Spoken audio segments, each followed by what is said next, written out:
We're back. We're back, baby. I'm excited. I know it's been a long time. I think it's been exactly a year since I posted my last video, and I know that's not what I was promising. So, first and foremost, I want to apologize and tell you everything that's been going on. The Poker to Property Bankroll Challenge was off to a hot start. Everything was going great, but unfortunately, I couldn't afford the rate that I was paying for each of these videos. And I decided that it was actually going to crush my bankroll if I was going to post consistent content and try and be a winning poker player. Also, there was that added pressure of trying to keep building the bankroll. So I was always just constantly thinking of that while I was playing, which wasn't a good way to play poker. I decided that I was going to take a step back, play behind the scenes, and focus on the game and get better. So we did that. And over the last year, I've definitely become a better poker player. I'm excited to share with you guys that I'm still continuing to buy property. I'm on my fourth house with my business partner, and things are going well. I'm excited to document this, not only because I think it's going to be informative for people who are trying to learn how to play poker, but it's fun for me. I really enjoy this. So I'm excited to take this passion and turn it into something that I'm doing consistently, and you guys get to follow along on the journey. I'm actually going to be the one editing all my own vlogs, so I'd appreciate any feedback in the comments. If you have tips on how I can be a better editor, any programs that you guys like to use, literally anything, I will not take offense to it. Please be brutally honest. I really would appreciate it. Now, I know I started the Poker to Property Bankroll Challenge and then ended it right away. That's not the way to do a bankroll challenge. That's not the way to make content. I want to apologize. However, I was thinking about it, and I think it's going to be better for me if I actually show you guys the truth. If I show you what's happening week in, week out behind these vlogs, whether I'm winning or losing, it's going to be better for me mentally and just for you guys to see the real swinginess of poker and why it's such a crazy game, but why it can be profitable and how we can make it profitable. So each vlog is going to be focused on cash games and tournaments. I'm going to walk through my thought process on each and every hand. I'm editing every single video. And by the way, I created every single card that you see on the screen with AI, which I'm pretty excited about. If you guys think it's dumb, you think I should take it out, it's too much, like, please just let me know in the comments. I'm not going to get mad. And I'm also running a giveaway contest every single week that I post a vlog. Someone in the comments is going to get $25. I know it's not a lot, but I'm doing it every single week. And as my bankroll increases, I'm going to increase that giveaway amount. Maybe one day we'll end up at the $1,000 giveaway. So if you want to be eligible for that, like, comment, and subscribe to the video. And as an added bonus, send it to a friend. Maybe they can win too. You guys can split it up, whatever it is. I appreciate every one of you. I'm excited for the journey. Can't wait to take you all along. Ladell Poker back. We going up. Let's go. We're back at the Lucky Lady live stream. It's exciting to tell you guys that I'm going to be editing all my vlogs, and I'm looking forward to the journey. We're going to be dropping constant content. So when we look down at pocket aces in the straddle, we know that we're already off to a good start. We get one caller as we make it $15, and we head to the flop of Queen 10-7 with two spades. On this flop, I decide that I want to bet a size that she can raise all her strong stuff, call with her weak stuff. She ends up calling, and I plan on barreling almost every turn, and the 4 of hearts is definitely one of those turns I'm going to be barreling. She checks to me, and at this point I put her on a Queen X holding or a straight draw or a flush draw, so I definitely want to get max value from those. So I bet pot. I could probably go a lot bigger than this. A lot of her hands are going to be inelastic on this brick turn, so I definitely wish I could have sized up.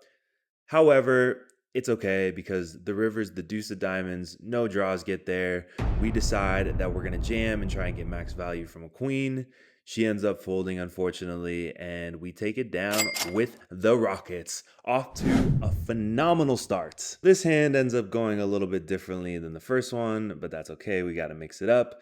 We look down at ace-7 offsuit with the ace of diamonds. We bump it up to $15. Folds all the way around to our first villain, and she ends up calling. We're heads up, $35 in the pot, going to a very annoying flop of deuce 3 4 2 diamonds.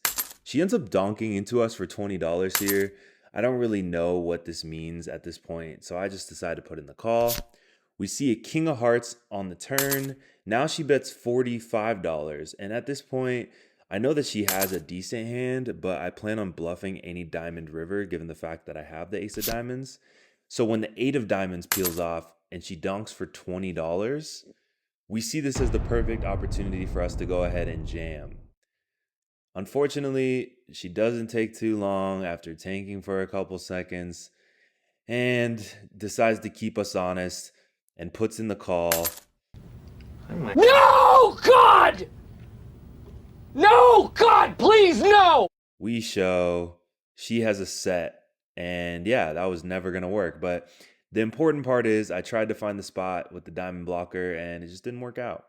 On to the next one. This is definitely the hand of the session. Can't wait for you guys to see the results. This is a double straddled pot, double straddled by yours truly. We get 1 limper, 2 limpers, 3 limpers. Can you make it 4? Nope. Nope. And we get a 5th limper. Hold on. We still need 1 more. A 6th limper. So it limps all the way to me. I look down at ace 9 offsuit. And I'm like, you know what? There's free money in the pot. No one really cares about this one. Let's take it down. So I make it 130. Just an egregious raise size to get max folds. But then one guy calls the 130.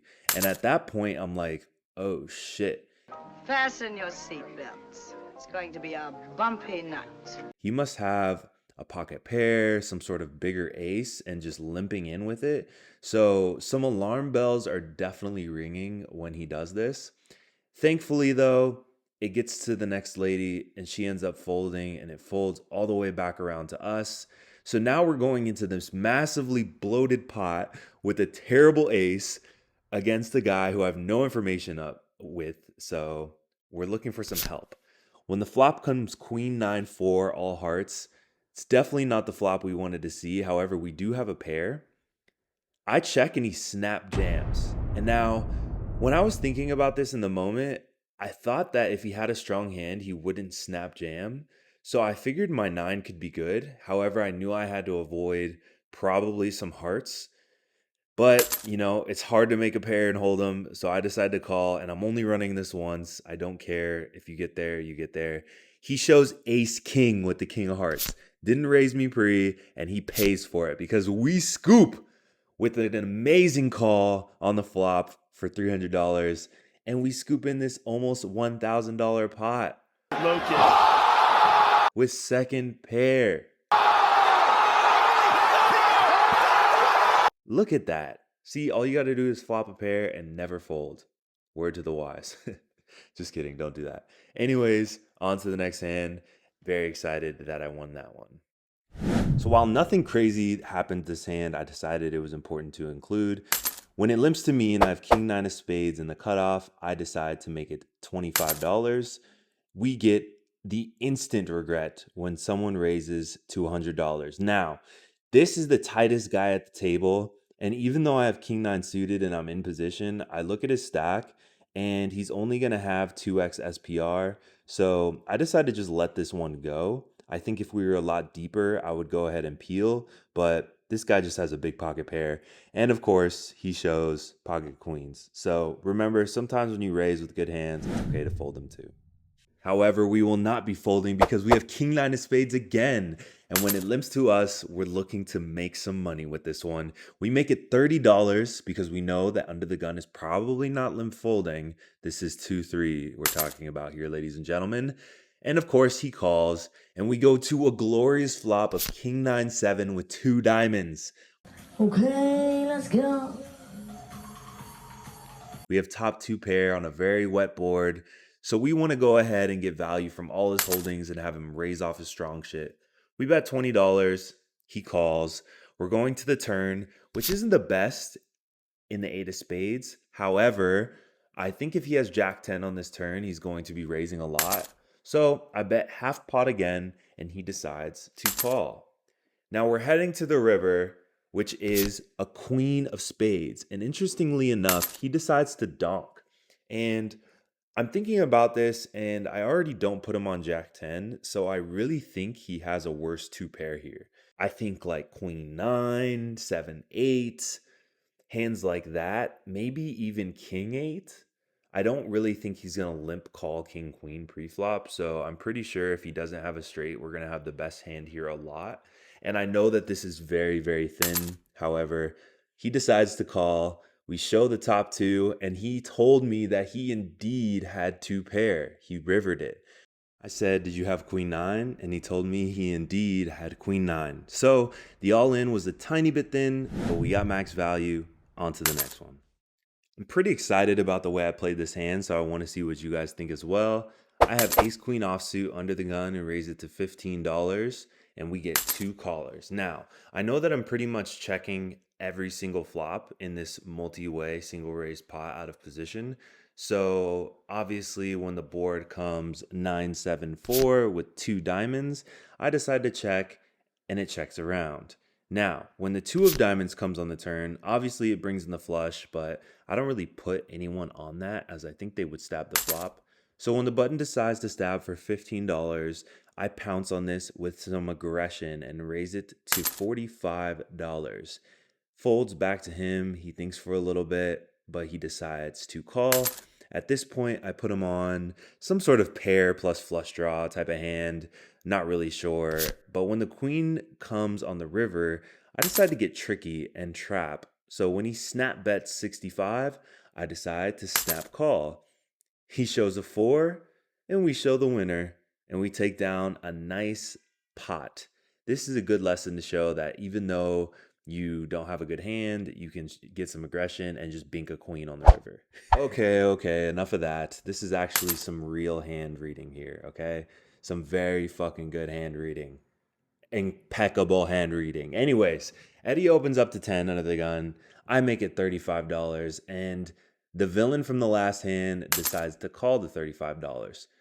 I've got king, queen of spades here, by the way, guys. You won't believe this. This is how you spike your cards. This is all you have to do. The flop is 6-4 deuce, 1 spade. I decide to check it back, and of course we get rewarded right away on the turn with the queen of clubs. Now, I want to pick a size that he can call with his entire range, so I bet super small, $20 into an $83 pot. He thinks, and then he decides to call.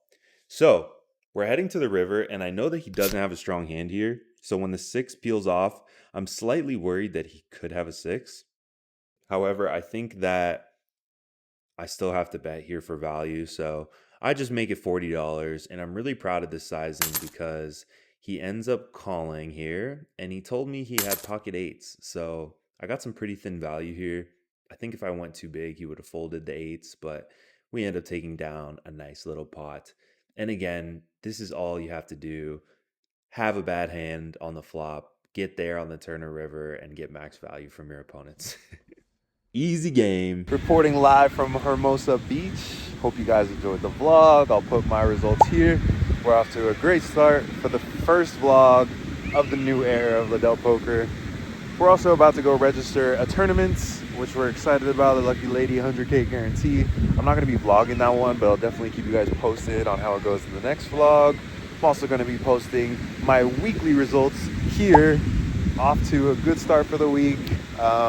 Excited about the journey. Again, thank you guys for watching. Like, comment, subscribe, share. Don't forget that giveaway. We're going to announce the winner of the next vlog. Have a good rest of your weekend. Enjoy, everybody.